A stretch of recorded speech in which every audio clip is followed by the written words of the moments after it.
Like father, like son. A timeless expression, echoed by the lyrics of the song Cats in the Cradle, popularly recognized by Harry Chapin. The song tells a story of the birth of a son, the absence of the father in his life because he's trying to provide for his son. When the son is grown and on his own, the father tries to capture the moments of fatherhood, only to find out his son is busy juggling his own life between work and family.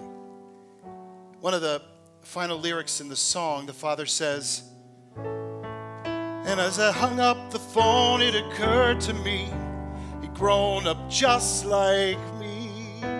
My boy was just like me." For years, I often wondered, what would have reminded my father about me?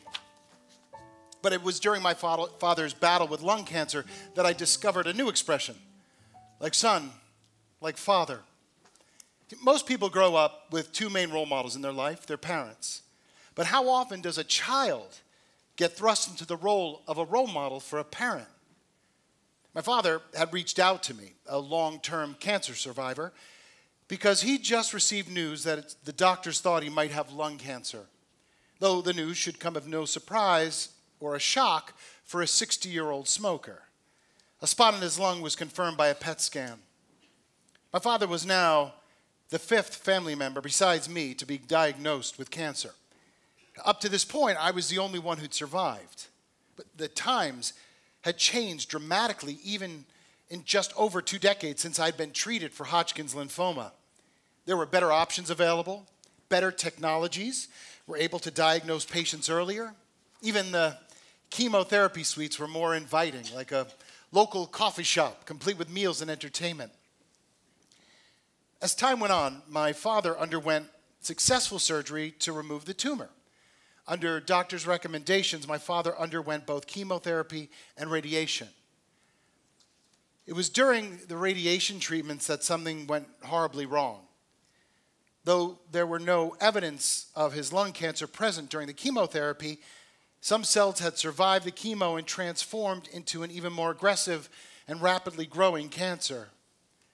We were all gathered by his side when the doctors came to discuss the situation. His cancer was now terminal. My father always knew that lung cancer had been a possibility and that he had cancer and he might die from it. But until that moment, he believed he would beat it. Refusing to give up hope, although acknowledging the doctor's prognosis, my dad's response to the doctor's final question caused me to break down in tears. I was not prepared to hear the words he said. The doctor and his team just explained to my father the things that they would do to care for him as the cancer progressed to keep him comfortable. But my dad's denial and defiance shined bright when the doctor asked, "What is one thing we can do for you right now?" I want to be a survivor, like my son. He pointed to me. Everyone looked in my direction.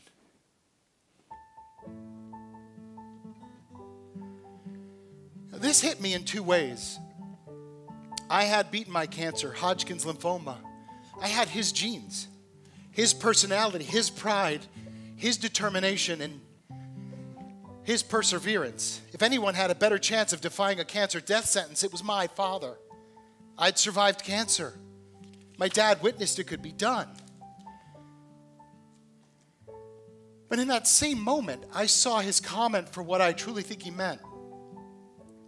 We never expressed feelings in my family, and up to that point, my father and I could have just been 2 ships passing in the night. But right then, he was telling me he was proud of me. I'd never heard that from my father before that moment. He would live another 3 months.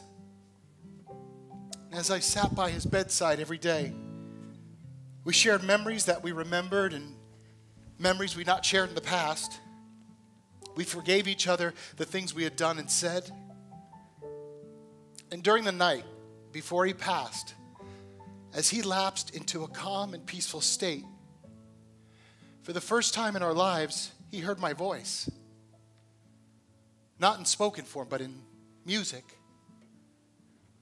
As I say goodbye to my father, who was a true survivor and just could not recognize it, I sang to him the words I couldn't speak. Your boy was just like you, Dad. Your boy was just like you. I'm glad we had the chance to know that.